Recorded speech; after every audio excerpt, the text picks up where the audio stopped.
Hai, perkenalkan nama saya Angela Valencia dengan BP 2038. Nah, sekarang saya ingin mempresentasikan mengenai analisa film yang saya tonton dengan film yang berjudul Top Secret The Billionaire.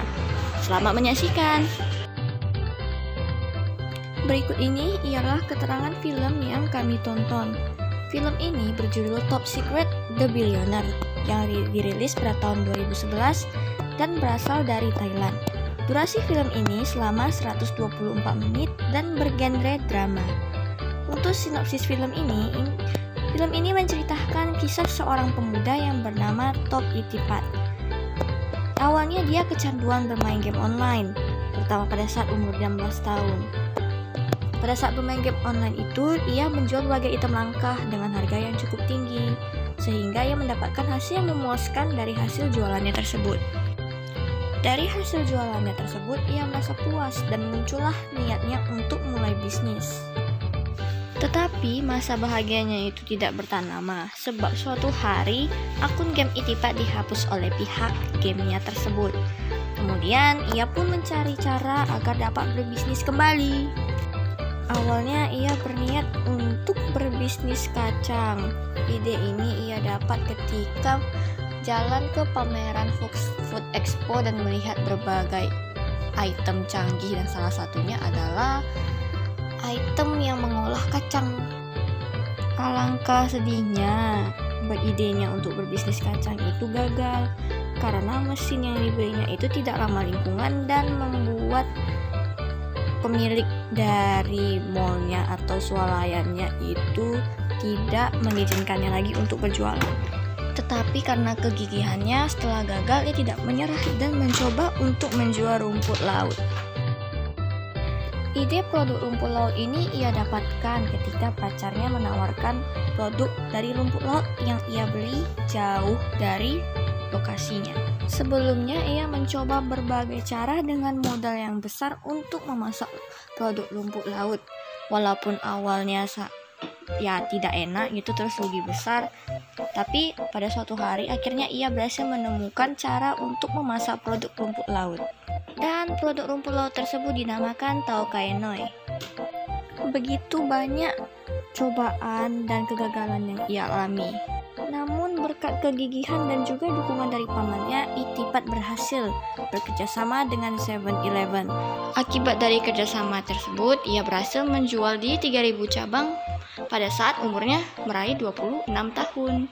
Dan ia adalah produsen rumput laut terlaris di Thailand. Setelah menonton film tersebut, marilah kita masuk ke bagian analisa film.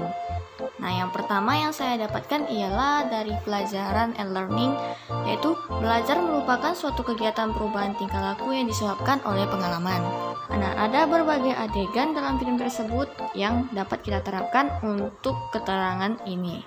Yang pertama ialah adegan ketika Itipat adalah remaja yang nakal berubah menjadi remaja yang penuh tanggung jawab atas tindakan yang ia peroleh akibat dari pengalaman berbisnis yang ia dapat.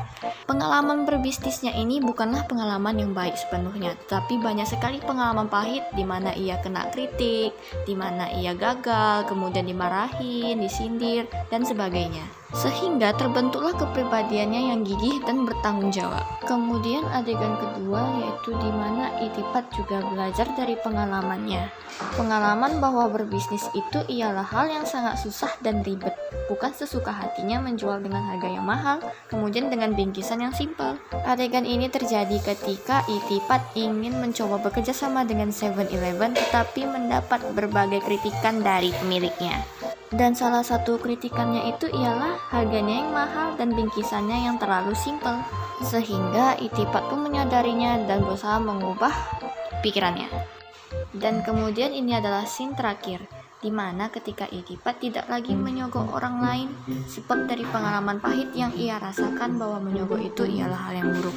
Scene ini terjadi ketika Itipat mencoba menyogok satpam saat ia berjualan kacang, tetapi satpam itu malah menolak dan memberitahu ibunya agar mengajari Itipat tentang kejujuran. Mendengar hal itu, Itipat menjadi marah dan malu. Dalam film ini juga terdapat konsep utama operant conditioning, yaitu penguatan dan hukuman. Nah, penguatan bertujuan untuk meningkatkan probabilitas perilaku, sedangkan hukuman yang bertujuan untuk menurunkan probabilitas perilaku. Konsep ini terdapat pada beberapa scene, yaitu pertama, ketika Itipat mencoba untuk menyogok satpam, tetapi satpam tersebut malah memberikan peringatan ke ibunya agar mengajari anaknya mengenai kejujuran. Dan juga ketika Itipat diminta pamannya untuk menyogok perwakilan dari 7-Eleven untuk menilai pabriknya, Itipat teringat kejadian yang dialaminya dahulu dan kemudian memutuskan untuk tidak melakukannya kembali. Jadi konsep yang terjadi di sini adalah hukuman positif yang dilakukan oleh satpamnya, yaitu memberikan pelajaran atau peringatan kepada ibu Itipat agar anaknya diajari mengenai kejujuran, dengan tujuan agar Itipat tidak mengulangi perilaku buruknya itu. Kemudian scene yang kedua itu di mana ketika Itipat tetap tegar dalam menghadapi kehidupan bisnisnya walaupun telah gagal berkali-kali. Kenapa ia tegar dan gigih? Karena ia mendapatkan dukungan dari pamannya, sehingga hal yang dilakukan pamannya ini berupa penguatan positif, yaitu memberikan dukungan kepada Itipat agar Itipat tetap tegar dalam menghadapi kehidupan bisnisnya. Dan konsep terakhir mengenai learning yang menurut saya terdapat dalam film ini ialah observational learning. Observational learning ialah sistem pembelajaran di mana seseorang akan mempelajari serta meniru perilaku yang dilakukan orang lain. Konsep ini terjadi di beberapa scene, yaitu scene pertama di mana Itipat mengobservasi bagaimana cara penjual baju mempromosikan produk baju milik mereka di pasar. Scene ini terjadi ketika Itipat ingin melariskan penjualan kacangnya. Nah, dengan mengobservasi, ia juga mencatat apa saja yang dilakukan oleh penjual produk baju tersebut agar dapat ia terapkan dalam penjualan kacangnya nanti. Scene selanjutnya itu ialah di mana ketika Itipat mengobservasi bagaimana cara peminta sumbangan menentukan lokasi yang tepat agar mendapatkan sumbangan yang banyak. Saat dia mengobservasi peminta sumbangan tersebut, ia pun mencatat bahwa ternyata dalam penjualan itu diperlukan lokasi yang strategis. Selanjutnya ialah scene terakhir ketika Itipat mempelajari cara untuk membuat produk rumput lautnya itu dapat bertahan lama. Hal ini ia pelajari dari dosen pangan yang ia temui di kampus. Nah, dosennya ini menjelaskan bagaimana caranya dengan praktik. Kemudian Itipat memperhatikannya dengan seksama. Setelah memperhatikan dengan seksama, Itipat pun bisa melakukan hal yang dilakukan dosennya itu kembali, dan produk rumput lautnya bisa bertahan lama dan juga rasanya enak. Sekian dari presentasi saya mengenai analisis film, dan mohon maaf jika ada kesalahan kata saat saya mempresentasikannya tadi. Sekian dan terima kasih.